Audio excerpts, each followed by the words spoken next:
नमस्कार दोस्तों, मैं अमित कुमार आप सभी को रेलवे हब में स्वागत करता हूं। उम्मीद करता हूं दोस्तों आप जहां भी होंगे मस्त होंगे, स्वस्थ होंगे और इस रेलवे महाकुंभ की तैयारी में व्यस्त होंगे। दोस्तों, आज देश में दो महाकुंभ का आयोजन किया गया है।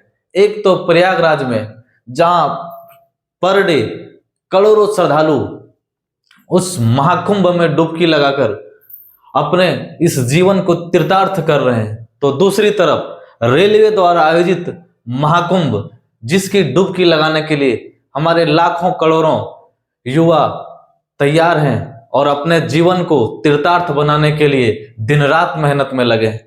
तो आज हम लोग उस महाकुंभ के बारे में बात करेंगे, जो हमारे लाखों करोड़ों युवा इस रेलवे महाकुंभ में अपनी डुबकी लगाकर अपने जीवन को तीर्थार्थ करने के लिए तैयार है। बच्चों, आज इस वीडियो में हम लोग बात करेंगे आरपीएफ एग्जाम 2024-25 के बारे में।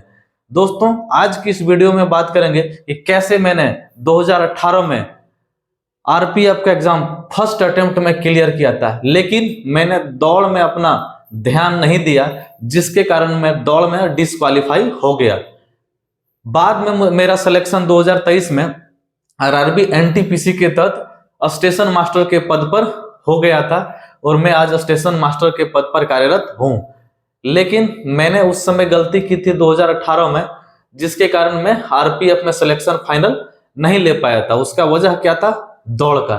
तो बच्चों, आज इस वीडियो में हम लोग बात करेंगे कि आपका आरपीएफ में कितना नंबर होने के बाद आपको दौड़ स्टार्ट कर देना चाहिए, क्या आपका स्ट्रेटेजी होना चाहिए, दौड़ के लिए कितना समय पर्याप्त है, कब से आपको दौड़ स्टार्ट कर देना चाहिए, कितने मिनट का दौड़ होता है, कितनी दूरी दौड़ तय करनी, कितने मीटर की दौड़ होती है, इन सारी बातों का चर्चा आज इस वीडियो में करेंगे। तो दोस्तों, मैंने जो आरपीएफ का एग्जाम दिया था वो 2018 में दिया था। 2018 में आरपीएफ का सिलेबस क्या है थोड़ा सा जानते हैं। तो बच्चों, आरपीएफ सिलेबस की बात किया जाए तो आरपीएफ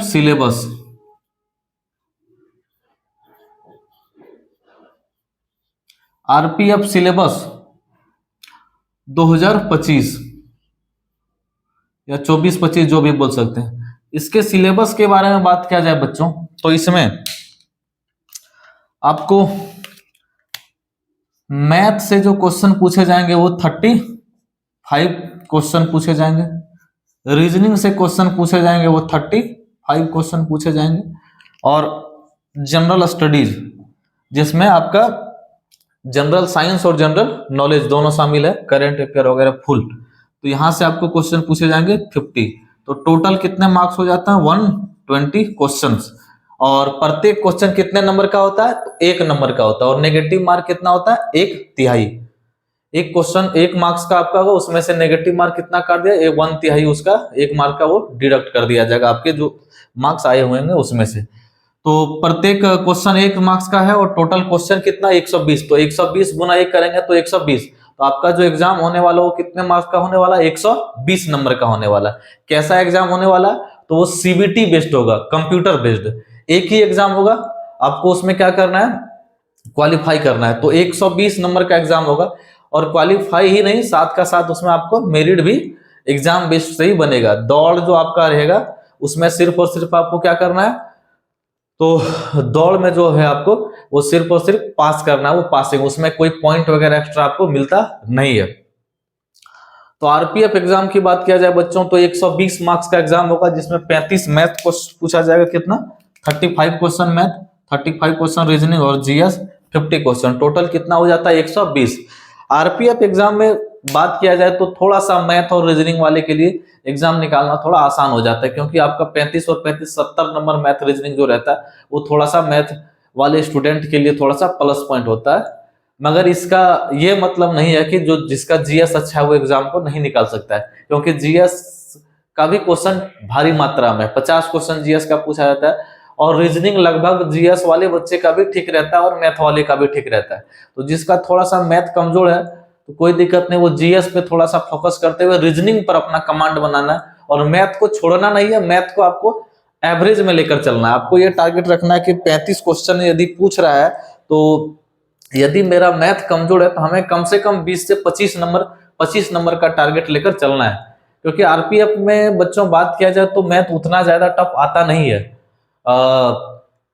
तुलना बात किया जाए तो यदि हम तुलना करें ग्रुप डी या एनटीपीसी से, तो ग्रुप डी और एनटीपीसी की तुलना में आरपीएफ का जो मैथ रहता है, आरपीएफ कांस्टेबल का बात किया जाए, आरपीएफ एसआई का बात किया जाए, दोनों में ही मैथ का जो स्तर रहता है वो ग्रुप डी और एनटीपीसी की तुलना में बहुत नॉर्मल रहता है। आप आराम से क्वेश्चन को कर पाएंगे, बहुत ज्यादा टफ क्वेश्चन नहीं है। जिसका मैथ कमजोर है मैं उससे यही सलाह करना चाहूंगा, कई सारे बच्चे ने कमेंट भी किया था कि सर मेरा मैथ कमजोर है तो सर मुझे क्या करना चाहिए। तो उस भाई से मैं ये सलाह देना चाहूंगा, ये गुजारिश करना चाहूंगा कि जिसका मैथ कमजोर है वो थोड़ा सा क्या करना है, मैथ को जो चैप्टर को आप एक बार पढ़ लें उसे थोड़ा सा 2 से 3 बार उसको आपको पढ़ना है। जैसे मान लेते हैं आप किसी भी टीचर से पढ़ रहे हैं, मतलब यूट्यूब पर ऑनलाइन पढ़ रहे हैं, ऑफलाइन पढ़ रहे हैं, ऑफलाइन में तो संभव नहीं है। यदि आप ऑनलाइन किसी टीचर से पढ़ रहे हैं तो किसी भी चैप्टर को देखिए, यदि मैथ आपको कमजोर है तो डेफिनेटली आपको उसमें थोड़ा सा ज्यादा समय देना पड़ेगा। तो आप कैसे कर सकते हैं जिससे मैथ आपका मजबूत हो सके? तो मेरा ये मानना है, मेरा ये सोच है कि व्यक्ति किसी भी सब्जेक्ट में ना तो कमजोर होता है ना ही तेज होता है। तेज और कमजोर सिर्फ और सिर्फ उसे समय बनाता है। आपने जिसे भी समय दे दिया वो आपका हो जाएगा, चाहे वो कुछ भी हो। दुनिया में कोई भी चीज भारी नहीं होता है। आप किसी भी सब्जेक्ट में यदि आप समय दे दिए तो वो एक दिन आपका होगा, ये कंफर्म है, इसमें कोई डाउट होना नहीं चाहिए। आप जो बोलते हैं कि मेरा मैथ कमजोर है तो इसका रीजनिंग कमजोर है, किसी का जीएस कमजोर है, कोई किसी का कमजोर नहीं होता, बस आपको उसे समय देने की जरूरत है। वो आपसे समय मांगता है। और होता यह है कि जिसका जो सब्जेक्ट कमजोर होता है वो उस पर ध्यान ही नहीं देता, उसे उस सब्जेक्ट पे मन ही नहीं लगता है। तो आपको मन लगाने की जरूरत है, उसे समय देने की जरूरत है। यदि आपने उसे समय दिया तो ये तय है कि वो भी आपको समय देगा और जरूर देगा। तो इसलिए आपको समय देने का जरूरत है। यदि आपका मैथ कमजोर है, आप मैथ के साथ थोड़ा सा समय बिताइए, थोड़ा उसके साथ उठिए बैठिए, खाइए पिए घूमिए, तो मैथ भी आपके साथ खाएगा पिएगा घूमेगा और साथ रहेगा। अब उसके साथ मिलेंगे ही नहीं तो प्यार बढ़ेगा कैसे, और जब प्यार बढ़ेगा नहीं तो फिर कुछ कुछ होगा कैसे। तो इसलिए कुछ कुछ करने के लिए आपको सबसे पहले उसके साथ आना पड़ेगा, अर्थात मैथ के साथ आना पड़ेगा। तो आपको करना क्या है? तो करना यह है कि यदि आप मैथ कमजोर है तो आप किसी भी चैप्टर को पढ़ें। जैसे मान लेते हैं कि भाई आपने जो पढ़ा वो टाइम एंड वर्क पढ़ा, कौन सा चैप्टर पढ़ा? Time and work. आपको ये करना है, जिस भी टीचर से पढ़ा आपको जो भी पसंद आया कोई दिक्कत नहीं, आपको क्या करना है, सबसे पहले फर्स्ट टाइम पढ़ना। एक बार पढ़ा, एक बार आपने मैथ पढ़ लिया, उसके बाद आप खुद उसको बनाने का प्रयास कीजिए। जो जो क्वेश्चन नहीं बन रहा उसको टिक करके रखिए, आपको लग रहा है भाई यहाँ डाउट है। उसके बाद सेकेंड बार क्या करना, आपको नया चैप्टर की ओर तो बढ़ना ही है, लेकिन साथ का साथ जिस चैप्टर को आपने पढ़ लिया फिर से उसको एक बार फिर से उसी चैप्टर को आपको पढ़ना है। रिवाइज्ड का हम बात नहीं करना, आपको पढ़ना है उस चैप्टर को। मान लेते किसी चैप्टर किसी भी टीचर का आपने वीडियो देखा टाइम एंड वर्क का, एक बार पूरा का पूरा वीडियो देख लीजिए, पढ़ लीजिए, फिर आप खुद से बनाइए। बनाने के बाद आप क्या कीजिए, फिर से एक सप्ताह के बाद सेम चैप्टर को आपको पढ़ना है दूसरा बार। मैं दावे के साथ कहता हूं कि पिछले बार जितना आपने समझा था उससे 20 से 25% आपको ज्यादा समझ में आएगा, इस बात की गारंटी है। और आपको कुछ कुछ होने लगेगा। आपने गाना सुना है ना, महबूब सनम तुझे मेरी कसम, महबूब सनम तुझे मेरी कसम, ना हाथ लगा गोरे तन को, कुछ कुछ होता है, कुछ कुछ होता है। ओ महबूब सनम तुझे मेरी कसम, महबूब सनम तुझे मेरी कसम, ना हाथ लगा गोरे तन को, कुछ कुछ होता है, कुछ कुछ होता है। तो मैथ भी आपको कहने लगेगा कि कुछ कुछ होता है। कब? जब एक बार किसी टीचर से आप पढ़ेंगे, उसके बाद उसी चीज को आप दोबारा जब प्रैक्टिस करेंगे, प्रैक्टिस नहीं दोबारा उस चीज को जब पढ़ेंगे, तो आप अपने आप में पाएंगे कि जब आप पहली बार मैथ पढ़े थे उस समय, और जब उसी को आप सेम चैप्टर को दूसरी बार उसी टीचर से पढ़ रहे हैं तो डेफिनेटली आपको पिछले बार जो समझ में आया था उससे 10 से 20% ज्यादा समझ में आएगा। और आपको क्या करना है कि फिर से उसको पढ़ लीजिए, 10 से 20% ज्यादा समझ में आएगा, और आप उसको टिक करके रखिएगा जो जो सवाल आपको समझ में नहीं आएगा। मान लेते हैं कि इस बार आपको 100 सवाल आपने पढ़ा था, उसमें से 30 सवाल आपको समझ में नहीं आया था। कितना सवाल? 30 सवाल समझ में नहीं आया था। तो डेफिनेटली है कि जब आप उसी चैप्टर को दूसरी बार पढ़ेंगे तो इस बार जो 30 सवाल बचा था जो समझ में नहीं आया था ना पिछले बार, वो आप बच के मुश्किल से 15 से 20 सवाल रह जाएगा। 10 सवाल जो आपको समझ में नहीं आया तो वो इस बार समझ में आ जाएगा। उसके बाद फिर क्या करना है, फिर से आपने पढ़ा, उसके फिर से 7, 8 दिन, 10 दिन बाद एक बार आपको क्या करना, फिर से सेम चैप्टर को एक बार पढ़ना है। एक ही चैप्टर को 3 बार आपको पढ़ना है कम से कम। हम प्रैक्टिस का तो बात नहीं कर रहे, प्रैक्टिस तो करना है, साथ का साथ एक ही चीज को आपको 3 बार पढ़ना है। और 3 बार जब पढ़ेंगे तो मैं आपको दावे के साथ कहता हूं कि वो चैप्टर 100% आपको समझ में आएगा। और मैथ कमजोर होने के बावजूद भी एक दिन बाद मैं आपको गारंटी देता हूं कि आप मैथ का बादशाह रहेंगे। बढ़िया बढ़िया मैथ वाला जो अपने आप को मैथ में अच्छा मानता है, तेज मानता है, आप उसका भी टक्कर दे पाएंगे।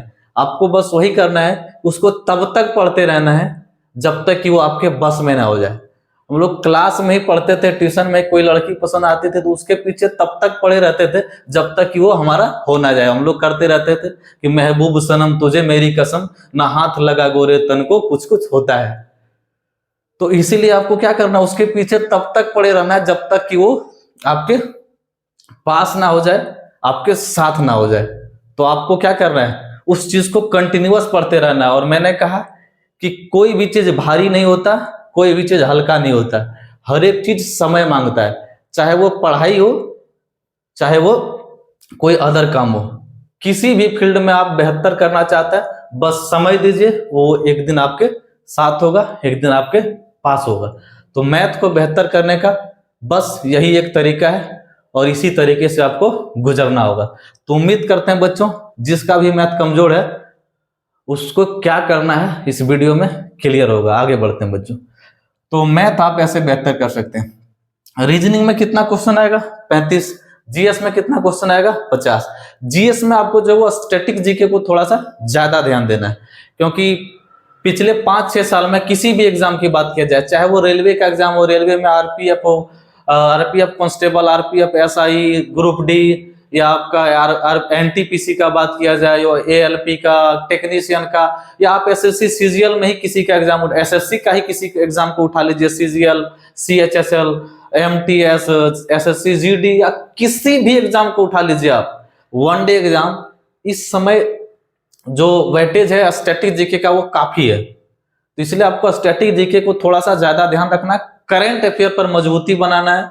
यहाँ क्या कर सकते हैं, आप किसी भी सब्जेक्ट को पढ़ेंगे तो आप एक एक सब्जेक्ट को पढ़ने में आपको काफी समय लग जाएगा, चाहे वो आप पॉलिटी हो, चाहे ज्योग्राफी हो, चाहे इकोनॉमिक्स हो, चाहे फिजिक्स, केमिस्ट्री, बायो, इन्वायरमेंट हो, खेल कूद हो, बहुत सारा चैप्टर है। उतना पढ़ने के बाद आपको काफी समय लगेगा, वो तो पढ़ना ही पढ़ना है, लेकिन आप जितना समय देकर उसको आप पढ़ेंगे एक एक चैप्टर को, उससे थोड़ा सा कम समय यदि आप करंट अफेयर और स्टैटिक जीके में देंगे तो आप पाएंगे कि आपको उससे ज्यादा बेहतर मार्क्स मिला है।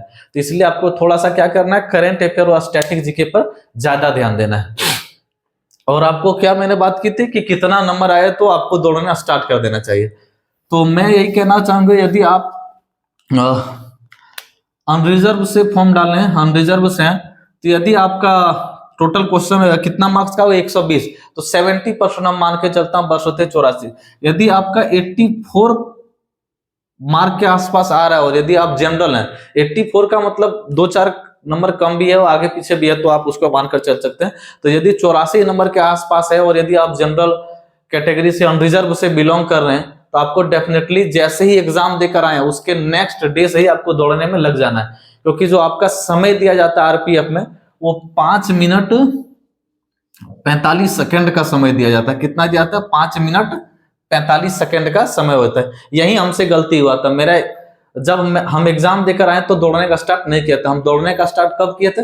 जब मेरा एग्जाम क्वालिफाई हो गया था और रेलवे ने क्या की थी, जैसे ही एग्जाम का रिजल्ट दिया, रिजल्ट देने के 1 महीना के ही अंदर दौड़ करवा लिया था।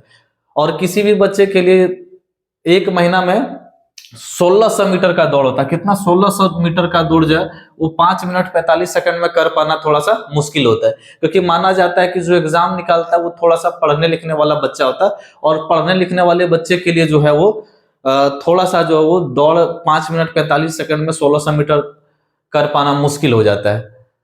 हालांकि जो आर्मी वगैरह का तैयारी करने वाला बच्चा है और जो पढ़ने में ठीक ठाक एग्जाम निकाला, तो उसके लिए 5 मिनट 45 सेकंड में दौड़ करना कुछ टफ काम नहीं, वो तो आसानी से कर ले जाता है। लेकिन उस आर्मी का तैयारी करने वाले बच्चों की संख्या, जो आरपीएफ का एग्जाम क्वालिफाई रहता है, उसकी संख्या नाम मात्र की रहती है। मैक्सिमम बच्चा जो होता है वो दौड़ के क्या बोलते हैं, दौड़ के क्षेत्र से बिलोंग करने वाला नहीं ही होता है। तो इसलिए थोड़ा सा दौड़ में जो है वो डेफिनेटली है कि यदि आप पढ़ने वाले बच्चे हैं और आपका एग्जाम क्वालिफाई हुआ, तो आपको 5 मिनट 45 सेकंड में 1600 मीटर दौड़ तय करने के लिए कम से कम 3 से 4 महीना का वक्त चाहिए होता है। और 3 से 4 महीना का वक्त आपको तब मिल पाएगा जब आप एग्जाम दे के आने के बाद सही लग जाएंगे, क्योंकि आप जब एग्जाम देते हैं तो एग्जाम देने के कम से कम 2 से 3 महीना के बाद रिजल्ट आता है, और फिर रिजल्ट आने के 1 महीना 1.5 महीना के बाद दौड़ होता है। तो इधर 2 से 3 महीना और उधर 1 महीना, तो यहाँ आपको 3 से 4 महीना का वक्त मिल जाता है। और मैंने अभी भी थोड़ा देर पहले कहा था कि कोई भी चीज भारी नहीं होता है, कोई भी चीज हल्का नहीं होता, बस उसको समय देने की जरूरत होती है। जिसको भी आपने समय दिया वो एक दिन आपके साथ होगा, चाहे वो दौड़ हो चाहे वो मैथ हो, कुछ भी। तो इसलिए आपको दौड़, यदि आपको बस में करना है, दौड़ को निकालना है, तो आपको दौड़ को समय देना होगा। कितना समय देना होगा? 3 से 4 महीना, प्रत्येक दिन रेगुलर। ऐसा नहीं कि आज गए फिर 5 दिन बाद फिर 6 दिन बाद, तो वैसे में भी दौड़ आपसे नहीं हो पाएगा। तो 5 मिनट 45 सेकंड में 1600 मीटर दौड़ करने के लिए आपको 3 से 4 महीना का वक्त चाहिए, और 3 से 4 महीना का वक्त तभी आपको मिल पाएगा जब आप एग्जाम देने के आने के तुरंत बाद ही दौड़ने में अपना समय देंगे, अर्थात स्टार्ट कर देंगे। तो आपको दौड़ की स्टार्ट कब कर देना? जैसे एग्जाम दे के आना है, एग्जाम देने के आइए उसके स्टार्ट। और जैसे ही देखिए कि आपका अनरिजर्व से है और यदि आपका 84 के आसपास नंबर आ रहा है, 82 83 81 इस तरह का, तो आपको दौड़ना स्टार्ट करना है। यदि आप ओबीसी से हैं तो मानकर चलिए यदि आप 82 नंबर के आसपास है तो आपको दौड़ स्टार्ट कर देना चाहिए। यदि आप ईडब्ल्यूएस से फॉर्म भरे तो आपको 80 के आसपास ये कर देना चाहिए। यदि आप एससी से भरे तो आपको 76 के आसपास है तो आपको स्टार्ट कर देना चाहिए। और एसटी है और यदि आपका 70 के आसपास नंबर है, 70 नंबर के आसपास आ रहा है, तो आपको दौड़ स्टार्ट कर देना चाहिए। इसके आसपास का मतलब आपका 1-2 नंबर आगे पीछे हो सकता है, लेकिन उतना में तो आपको दौड़ स्टार्ट कर देना चाहिए। हो सकता है कि कटअप ज्यादा चल जाए, हो सकता है कटअप कम चल जाए, मैं इस बात की गारंटी कतई नहीं देता हूं, जैसे कि बाकी यूट्यूब चैनल के बाकी टीचर देते हैं। मैं यहाँ कोई एनालाइज नहीं कर रहा हूँ, लेकिन हाँ एक मार्क्स अनुमान लगा के मैं ये कह रहा हूँ इतना आने के बाद आपको स्टार्ट कर देना चाहिए। क्यों? क्योंकि बाई चांस आपने इतना नंबर लाया और बाद में रिजल्ट हो गया, तो आपके पास मात्र 1 ही महीना का समय रहेगा, तो आप चाहकर भी आपका एग्जाम निकलने के बाद भी आप दौड़ नहीं निकाल सकेंगे। और उसका जीता जागता एग्जाम्पल मैं हूँ, मैंने नहीं निकाल पाया था, जबकि मेरा दौड़ ठीक ठाक था। मुझे इस बात का एहसास था, विश्वास था कि मैं 1 महीना में दौड़ कर पाऊंगा, क्योंकि मैं 2016 में आर्मी क्लर्क में भी एक बार दौड़ में भाग ले चुका हूँ। उस समय हम जो है वो 1600 मीटर का दौड़ 5 मिनट 32 34 35 सेकंड में कर लेते थे, इसलिए हमको लगता था कि हम दौड़ को कर पाएंगे, लेकिन फिर भी हम दौड़ को नहीं निकाल पाए थे। क्यों? क्योंकि मेरे पास समय की कमी थी। मात्र 1 महीना का समय था, 1 महीना के समय में जो है वो हम अपना दौड़ को नहीं निकाल पाए थे। इसलिए आपको 3 से 4 महीना का समय चाहिए ही, आपको उतना समय देना पड़ेगा। और उतना समय आप तभी दे पाएंगे जब एग्जाम देने के बाद ही आप दौड़ने लग जाएंगे, रिजल्ट को वेट नहीं करेंगे। इसलिए मेरा यही अनुरोध रहेगा, आप लोगों से विनती रहेगा कि जिसका भी इसके आसपास का नंबर है तो उसको तुरंत आके दौड़ की तैयारी में लग जाना चाहिए। तो ये कुछ जानकारी था बच्चों आरपीएफ कांस्टेबल एग्जाम और आरपीएफ एसआई एग्जाम के बारे में। मिलते हैं अगले वीडियो में, तब तक के लिए बहुत बहुत धन्यवाद। जय हिंद, वंदे मातरम, थैंक यू, आपका दिन शुभ हो। मिलते हैं अगले वीडियो में।